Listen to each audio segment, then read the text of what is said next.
And, people were sick and tired of this horrible way of life from after the end of the First World War in 1918. And so anybody who sounded good and sounded like they had a solution and pointed out articulately the problems was a shoo-in to be a winner.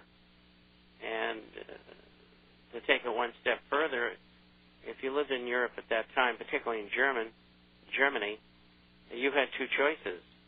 You either went with the fascists or the communists, and it wasn't much of a choice. But that's the way it was, and people got to understand that. And people in Germany were almost totally Christian, and communism was atheist-based. So there was an interest in not voting for atheists or atheism. And so that's how Adolf Hitler came to power. And he was appointed by his party when they won 88% of the vote in that election. And so the whole thing was a setup. And there's a very famous book called Hitler at Versailles, which I'm looking at right here, which was written by Leon Degrelle, and which I financed. And it tells the whole story, how the Second World War came about by what was done by the Allies at the surrender talks at the end of the First World War. That hyperinflation and the collapse of the Reichsmark and the Weimar Republic was all planned. And of course, in retrospect, it's easy for followers of history or academics to see that if they got any brains in their head whatsoever. But that's how it happened. And, this is why people can't figure things out, because they don't understand who's doing what behind the scenes and what people have been doing this for centuries. I mean, it's the high-risk, high-odds game. And these people are perpetually at war with the public. The leadership is the enemy. And we have that in America today and all over the world. I mean, you go to any country and you'll find there are a number of people who are Bilderbergers. People who go to the Bilderberger meetings. That the Bilderbergers try to hide from everybody. Well, they haven't been very successful in the past, because we know where they've been having their meetings, and very often we get information about what they're talking about, what their plans are, the next step for our enslavement, how many FEMA camps are going to open, who's going to be allowed to have children and who's not, who will be educated and who will not.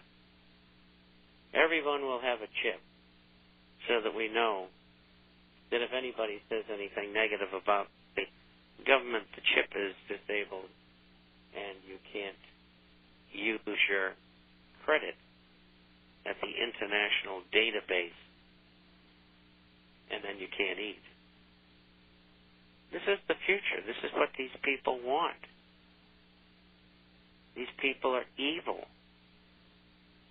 And I only wish more people would at least recognize what we're saying, because it's the key. It puts the mosaic together. You're not running off in directions with misdirection.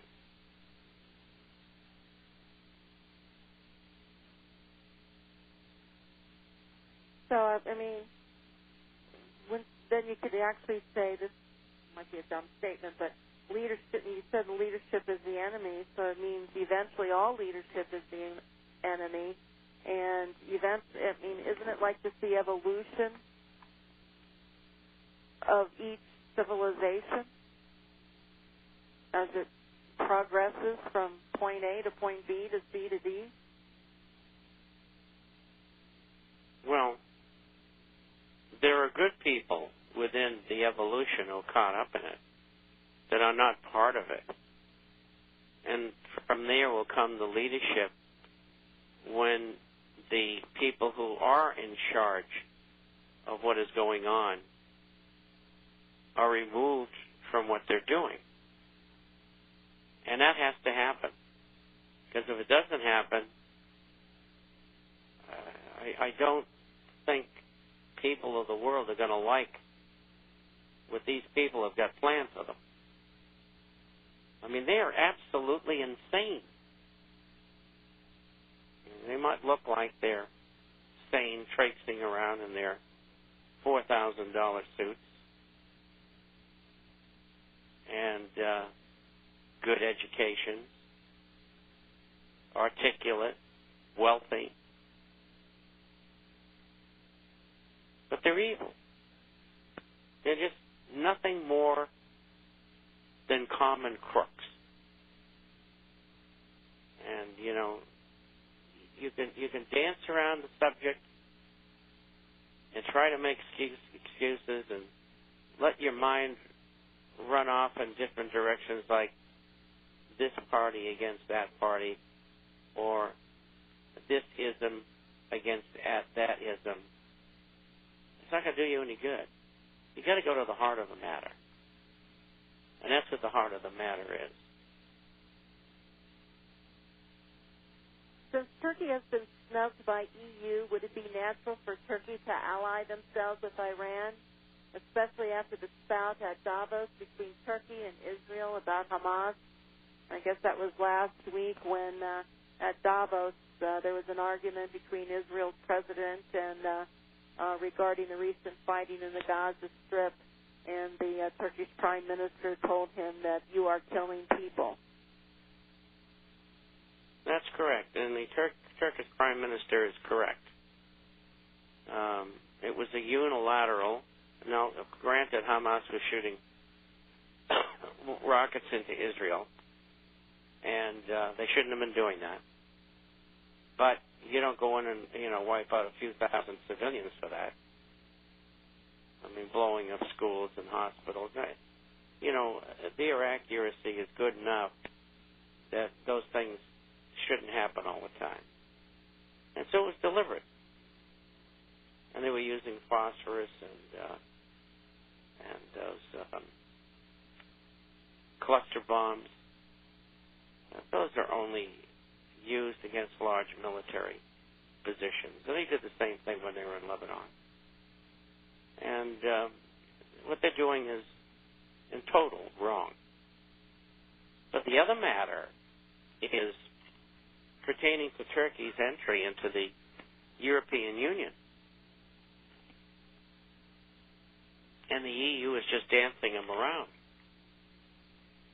And the reason for that is that if they allow Turkey into the European Union, there might be 10 million Turks who would immigrate. And they've got enough Muslims in Europe now. They don't want to lose their cultures. They saw what happened when Germany brought in Turkish workers, and some of them became citizens, many of them. And they turned culture in Germany and in other countries upside down because they want to change the laws and they want to do this, they want to do that. And it's understandable. But it's a clash of cultures. Class of cultures. And Turkey will never get in the European Union. And it's a religious thing as well as a cultural thing. And that's why they had crusades. I mean, the Christian knights wanted to go off and loot the Middle East. The Arabs, the Muslims didn't like that. So they, for a couple of hundred years, they murdered each other. all in the name of their God. And it didn't work out for anybody.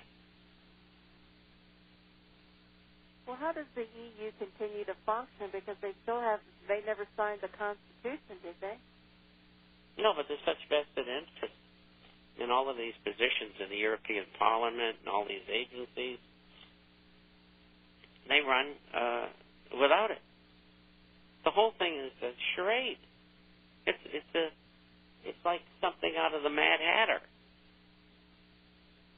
You know, and their salaries are outrageous.